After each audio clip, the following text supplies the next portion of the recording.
Hello, lovelies.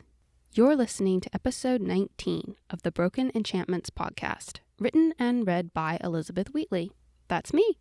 I hope you enjoy this episode, and I would love to connect with you on Facebook, Twitter, or Instagram. You can check out the links below. Now let's get to the story.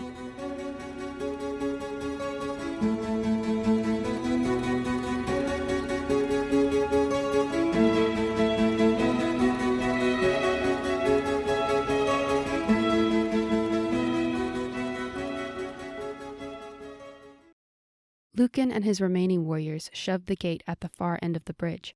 After wrestling it open, they were now struggling to close it again. Closed might have been the wrong word. They more dragged, grappled, and fought with it. Time was running out. The thousands of heavily armed shades were headed straight for them. As the nearest line of empty armor knights neared, the heavy iron door began to eke shut. Janir joined the others in shoving it along as quickly as they could. It had to have been at least a sword length of solid metal fixed on hinges the size of saddles. "Slab of dwarvish scrap," Saoven grunted, shoving as hard as he could. So dwarves had made the huge wall of metal that was their only hope, Janir mused with mild interest. Perhaps that meant it would hold against the oncoming horde. She drove her shoulder into it, straining with every ounce of her body to make it move. She braced her bare feet on the stone floor and threw her back against the iron, staring up at the top just to be sure it was moving. With all of them fighting to close the enormous hulk, it swung shut at an agonizingly slow pace. Karile stood to the side, encouraging them like a spectator at a tournament. You're moving! Just a few more sword lengths to go before it's shut," he cheered. They wrestled the gate closed, just as the first axe struck. The pounding of dozens of blades on the massive iron door thudded rhythmically, like drums before an execution. The creatures on the other side would bring it down if it took years. Something told her they were not the kind of creatures that gave up or backed down. It was a very thick gate, Janir reminded herself. It would take them days to dent their way through, or so she fervently hoped. Karile pointed and pretended to give instructions while Saoven and the others were shoving bolts in place. As for Janir, she mostly just got in the way. Funny how everyone was suddenly friends, however briefly, under the pain of gory death. They were all panting from the run across the bridge, which had seemed like it would never end. Lucan was doubled over, leaning against the door and looking just a little frightened. They were in a hall crafted of limestone. Lights seeped from under the cracks in the stone and around the pillars. Their source wasn't clear. The pillars went on for about 6 rows, and then a rectangular doorway led into what appeared to be a copy of this chamber. Strange markings, hieroglyphs and characters of an antique language, decorated the stone of the pillars and walls. The tiny pictures must have had meaning if anyone had cared to stop and contemplate them. "Come," Lucan snapped, straightening his back. "We must move on." As an Argotolum grabbed each of the captives and followed after Lucan, he marched without any apparent fears or concerns. Yet he must have been afraid. He would know as well as her that they most likely had no other escape from this underground labyrinth. How did he keep it so well hidden? On they went, past the rows of pillars and to the end of the broad passage. Within a few moments they had stopped behind Lucan as he paused to take in the spectacle before them. Janir had been wrong. This room was very different from the first. Low pillars lined the inside of the rounded chamber, supporting the bottom edges of a soaring dome above them. The smaller lower ring around the outskirts of the ceiling were lined with drawings and small columns plastered with mosaics. In the center of the dome, on a slightly raised terrace, stood the prize of this whole quest. The chamber, constructed of the purest, clearest crystal about the height of a man, and just big enough for one to stand inside. It sparkled like a lake in the moonlight, glistened like the sea under stars. Inside the thin walls, the pale outline of delicate crystal cogs shimmered faintly. Even Lucan stared in awe at the perfect, pristine sight. The chamber was flawlessly and seamlessly crafted from a single piece of quartz to contain the greatest power known to man. On the side that faced them, there was an empty space, just the right size for the key of automatons. Instead of stepping up to the terrace and inserting the key where it was meant to go, Lucan barked a quick command to his warriors. They scattered to opposite ends of the circular chamber and reported back to him with exactly the same words. "No way out, my lord." Now what were they going to do? Locked in a room with only one way out and empty armor knights blocking them in, what could they do? Lucan seemed to consider it a minor obstacle. He glanced to the gate they had sealed. He sat nonchalantly on the edge of the crystal chamber's terrace. Drawing his dagger, he began running a smooth stone over the edge to sharpen the blade. "My lord." The Argotolums looked confusedly to one another. "My lord, what would you have us do?" Lucan calmly ran the whetstone over his dagger. The blade rasped to almost the same cadence as the pounding at the gate. "Watch him wait, men. Watch him wait." His tone said he knew what he was doing. The Argotolums seemed to believe it, though Janir was not so convinced. She decided not to question him, as she supposed the drawn dagger was a warning, and retreated to Karile and Saoven. The two of them had been left unguarded since coming through the iron gate. What would they do? Argotolums were the only ones who seemed able to kill the empty armor knights, and the two of them had no weapons to fight their captors anyway. "What are you doing?" Janir asked. Karile was tracing his fingers over the small pictures, and Saoven was peering curiously at a section not far from her. They all stayed close together, distancing themselves as much as they could from the Argotolums, though they were still under watch. Janir could feel the stern gazes of the Mortons on her back. "Reading them," Karile replied. "Learning what the empty suits of armor are," Saoven murmured absently. Janir was silent for several seconds. Neither the enchanter nor the elf offered explanation, so she interrupted them again. "What are they?" "It's complicated," Karile weakly answered after a space of hesitation. Both of them went on reading. "We have time," Janir said, folding her arms across her chest. Karile shrugged. "They're ghosts. Does that answer your question?" "No." "Do you know the story of automatons?" Saoven asked. Janir shook her head. "I thought I did." The tales she had heard involved a great enchanter who saved the world from eternal damnation. People said that a dark army had arisen from the sands of Saoven and had come to engulf all the lands and shadows, and from there it depended on the version. Some stories turned the enchanter into a romantic hero, in love with a predictably beautiful young woman whose name and origin changed as often as not. Others said he was the celibate epitome of goodness, born free of evil and pure of heart. Then there was a whole plethora of versions that fell somewhere in between. She had heard him described as a scholar, a warrior, enchanter, king, shepherd, and nearly every combination of the lot. It all depended greatly on who was telling the story. A poet in the employ of an unhappily married noblewoman, a bard singing for his supper in a tavern, or a monk in one of the enchanter temples. Nonetheless, there had been nothing about keys or empty armor knights in any of the versions Janir had heard. "It's like this," Karile began, making it sound as if he was doing her a huge favor. Then he went into an explanation that Saoven often corrected. As far as Janir could discern, the empty suits of armor had once been real knights. They were an entire army, in fact. The soldiers who fought in the wars against the Mazag all those years ago, which explained the outdated style. The Mazag had been wiser then, great philosophers and scholars. They had possessed kinds of magic that had been lost since their collapse, for their entire existence relied on magic. Janir found it hard to imagine the beasts from the caverns as architects or teachers, but for the sake of the story, she didn't argue. She'd never heard this particular version of history, but she was in an open-minded humor after the past months. According to her friends, the Mazag had inhabited most of what she knew as Brevia and Saoven, built magnificent cities and temples, and had lived with the other three races in peace for eons. They were the Father Creator's guardian race. It was their duty to be spiritual and moral authorities, to lead and guide the other races. Then came the Bane Wars. No one could quite agree why, but the Mazag and most of the other chief races, dwarves, mortals, and elves, Saoven interjected, trolls, have seldom concerned themselves with wars, fought for supremacy over the lands. During the times of peace, the Mazag had taught much of their arts to a young mortal named Automatons. Automatons naturally sided with his people when the war broke out, a series of conflicts that lasted for a decade before it happened. With his former teachers inflicting great damages in battle, the enchanter feared for the future of his race. So Amatons decided to negate the Mazag's greatest weapon, their magic. He and several enchanters from the 3 allied races took a number of children from among their people.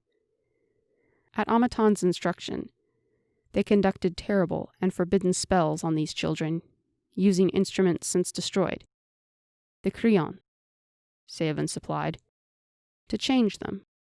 Many died, but one, a mortal boy by the name of Drell, survived. For years, the enchanters relentlessly altered Drell until the process was complete. They used the magic of the allied races to create a being that would be invincible against magic, what they called the invulnerable, or in the ancient tongue, Argotolum. Brought into existence to be the savior to a mostly defeated army, he was both their champion and slave. Using Drell's memories of intense torture and pain, they constructed weapons for him.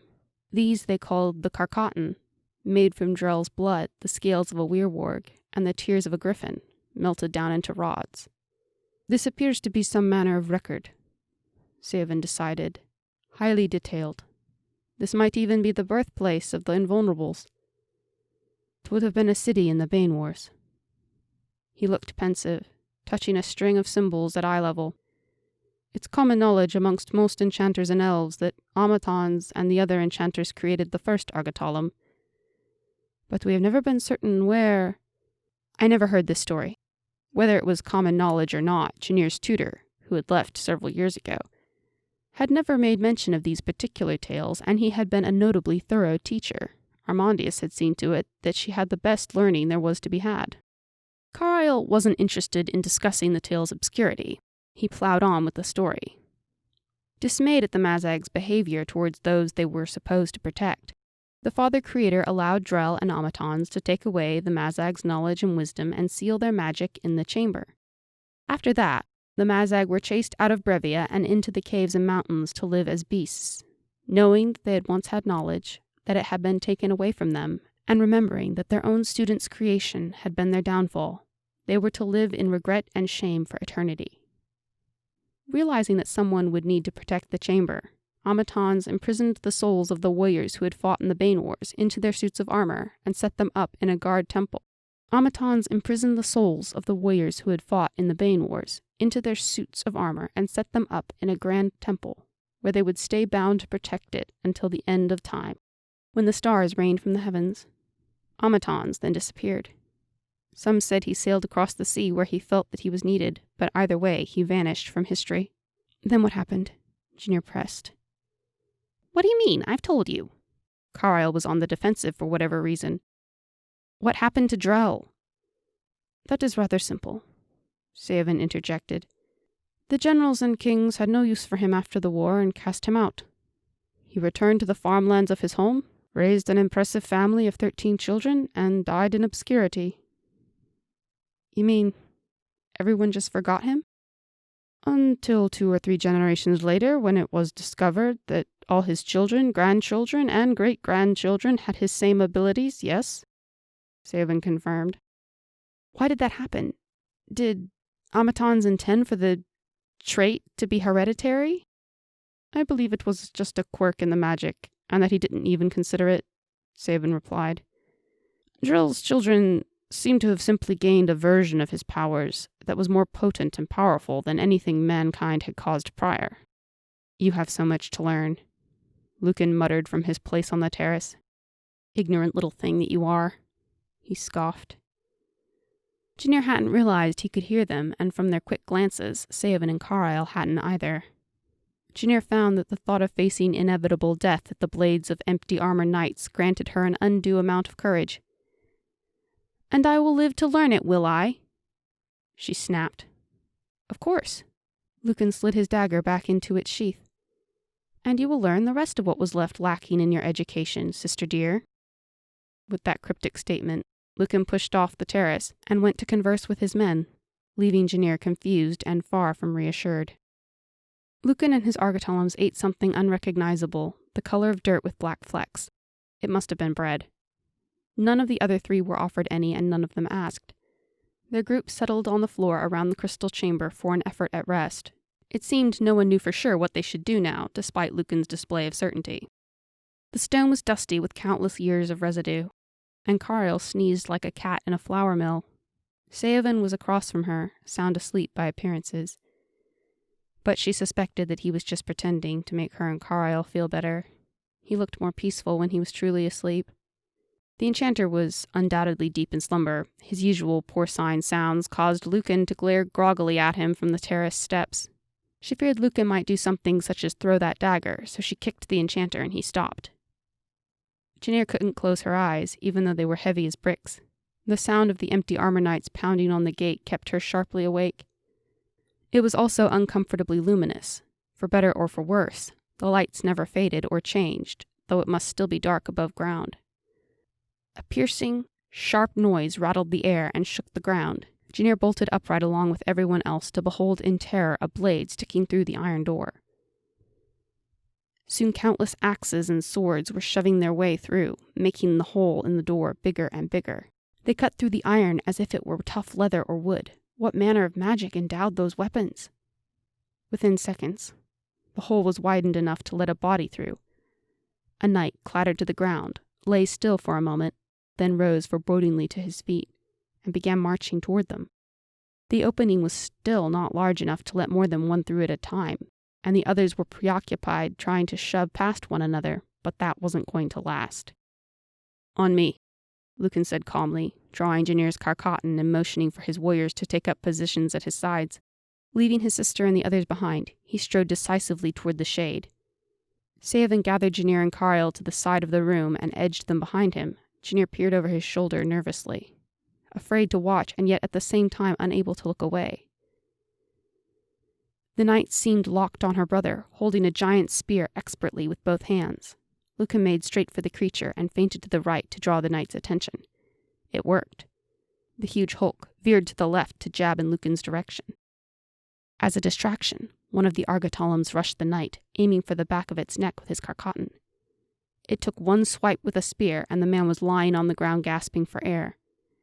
It hadn't even struck with the end, but the creature was strong enough to take the proud warrior down all the same. A disgusted sound escaped Janir's brother as he dodged the spearhead again. Holding his side, the downed argatolum staggered to his feet to rejoin his comrades as they tried to find an opening with the creature. Like a harpoon toward a fish, the spear stabbed in Lucan's direction again.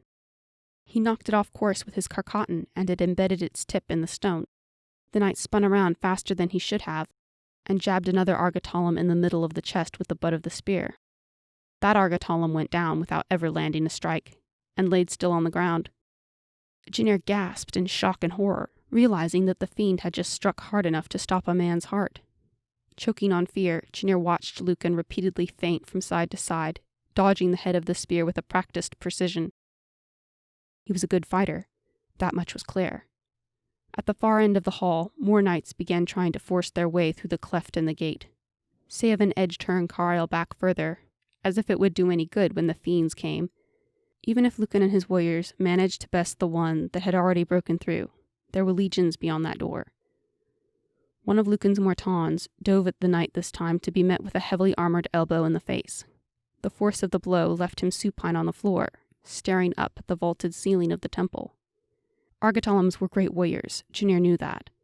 They were feared and revered and famed, yet this creature managed to keep 4 of them at bay on its own. She was beginning to wonder how Lucan had managed to kill the first. Janir pulled her gaze from the shapes clamoring at the door to see Lucan make a slight error and stumble. Frantically, he tried to rise, but it was too late. The spear found its mark this time and buried itself in Lucan's side. He cried out and clenched the shaft whilst the knight ruthlessly rammed him against the pillar, driving the spear deeper. Resolving not to fail this time, Lucan's argatolums dove at the knight again. With his back exposed, they made short work of cramming the tips of 4 carcatan deep between the plates of his armor. He shuddered and crumpled to the ground in shambles, various pieces clattering this way and that. With the knight at last defeated, his warriors knelt beside Lucan. His face was contorted into an expression of agony, and he gripped the part of the spear that was still outside him. Janir wondered if that was what Drell had looked like all those years ago, when he had been undergoing the transformation from farm boy to argatolum. A small child in huge pain. "Elf!" snarled one of his warriors. "Elf!" Saoven reluctantly strode toward the wounded Argatalan prince. Though he tried to keep her back, Janir stayed right on his heels. Her instincts refused to let her become separated from him again. In spite of 1,000 reasons to the contrary, it bothered her to see Lucan suffering. She hovered over Saoven's shoulder as he knelt by the boy's side.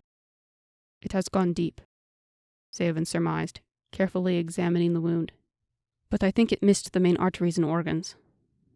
"Pull it out," Lucan pleaded, sounding for the first time desperate and weak. He was pale, and blood leached slowly down his side in small rivulets. Saoven shook his head. "If I do—" "Pull it out," Lucan cried. With a stifled whimper, he leaned back against the pillar. "You will bleed out. There is no way of stopping the blood." "Janir," Lucan shoved a Carcottan in her direction. "Get over here, girl." Hesitantly, Janir took the black rod. Lucan let go of it the instant her fingers made contact. "You can stop the bleeding." Realization dawned over Saoven, but the girl still didn't understand. Janir shook her head. "I don't—" "Pull it out," Lucan repeated, clamping a hand on Janir's shoulder. "In this state, anyone else's rod would kill me. Hurry." A loud clatter alerted them to the advances of more empty armor knights, and Saoven made the decision. With a hard yank, he tore the spearhead free.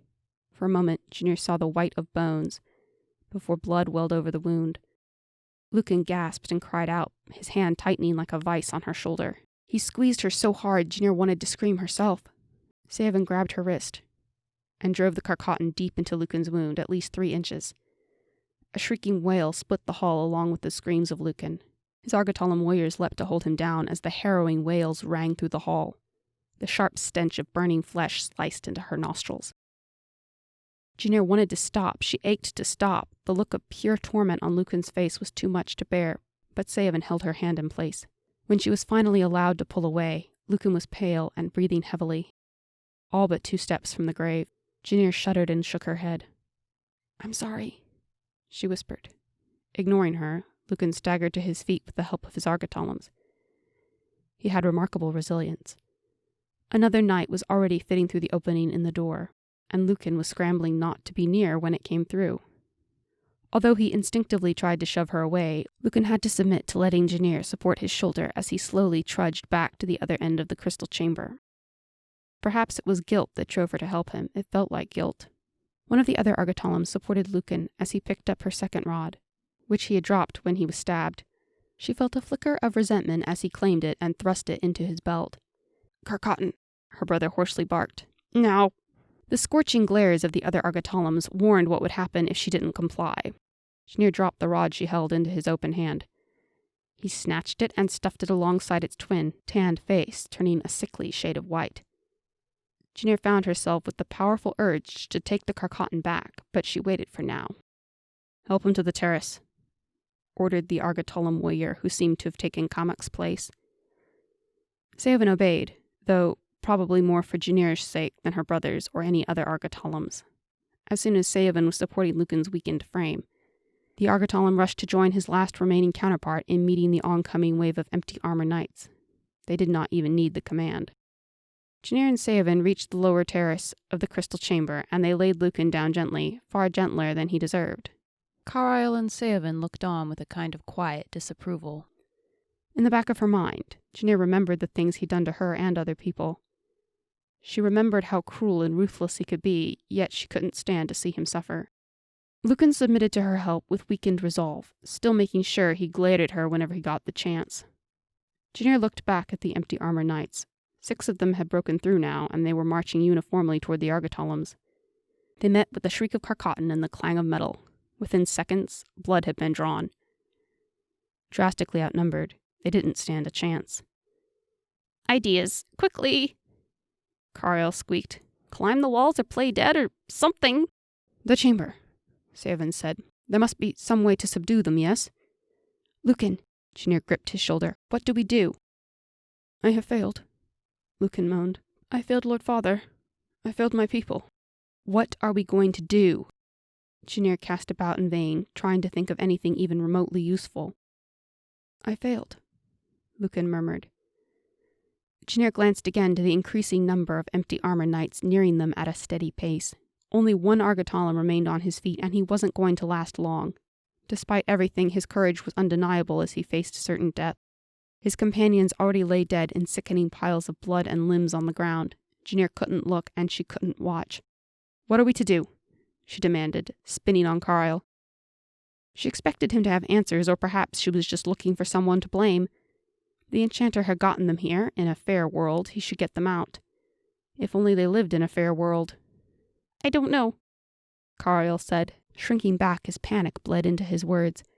"I don't know. I failed," Lucan whispered again. Then a hard iciness filled him. A determination. "But I will not die in vain." This has been the Broken Enchantments podcast. Thank you for listening. Check out my Patreon for early access to episodes, bonus content, and lots of patrons-only freebies. You can learn more at elizabethwheatley.com. And don't forget to subscribe. See you next time.